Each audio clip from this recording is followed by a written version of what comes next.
নমস্কার। খবরদার কথা নয়,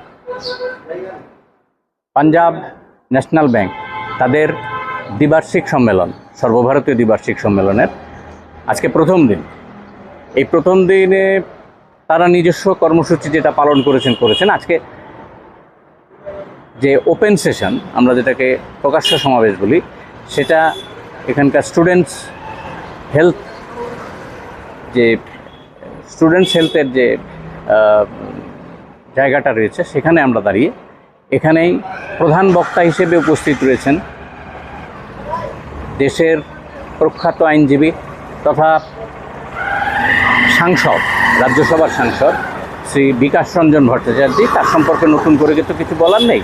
আমাদের এই রাজ্যে দীর্ঘদিন উনি অ্যাডভোকেট জেনারেল হিসেবে কাজ করে গিয়েছেন এবং এই মুহূর্তে দেশের প্রতিটা যারা আইনজীবী রয়েছেন তাদের ভেতরে বিকাশ ভট্টাচার্যকে নতুন করে পরিচিত দেওয়ার কিছু নেই।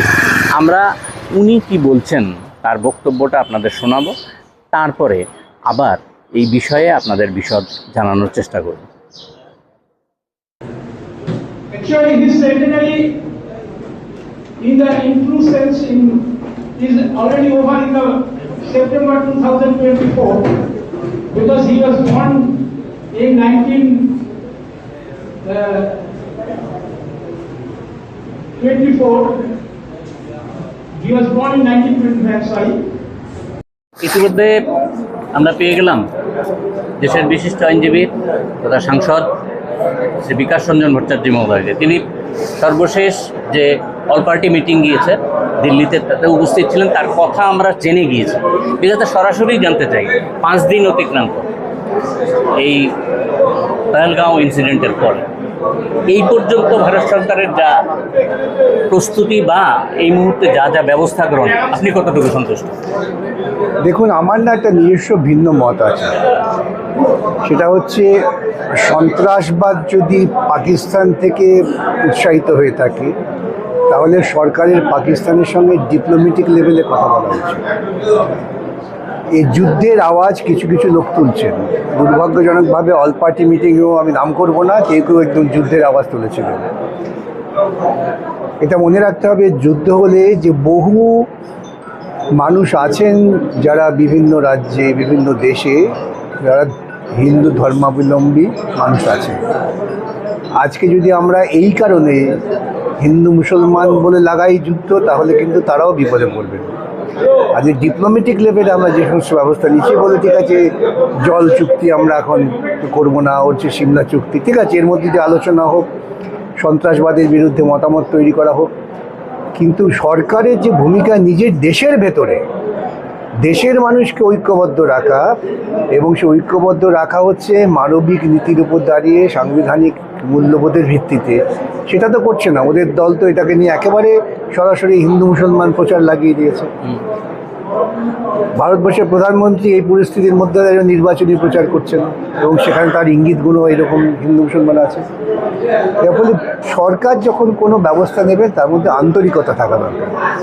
আমরা সবাই বলেছি যে সরকার টেররিজমকে সামাল দেওয়ার জন্য যা ব্যবস্থা নেবেন আমরা সমর্থন করব, কিন্তু আমি পরিষ্কার বলেছি জিঙ্গোইজমকে সমর্থন করব না।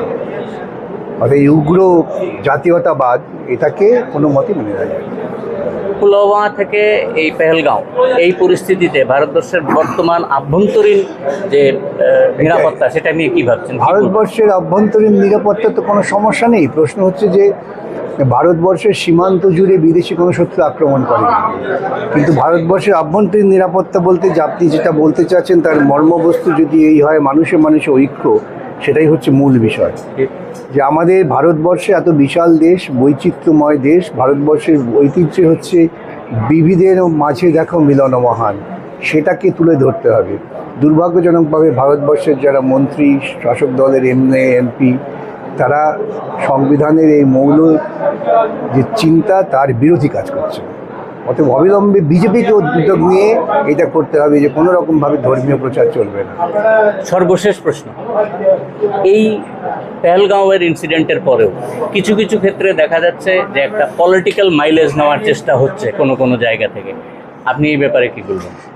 তাহলে তো আমাকে বলতে হয় যাতে এটা তারা ঘটিয়েছেন যাতে পলিটিক্যাল মাইলেজ পান। যদি কেউ এটাকে পলিটিক্যাল মাইলেজ দিতে চান তাহলে আমাকে ধরে নিতে হবে যুক্তির খাতিরে তারা এই ঘটনাকাণ্ড ঘটিয়েছেন যাতে পলিটিক্যাল মাইলেজ পান নির্বাচনের আগে।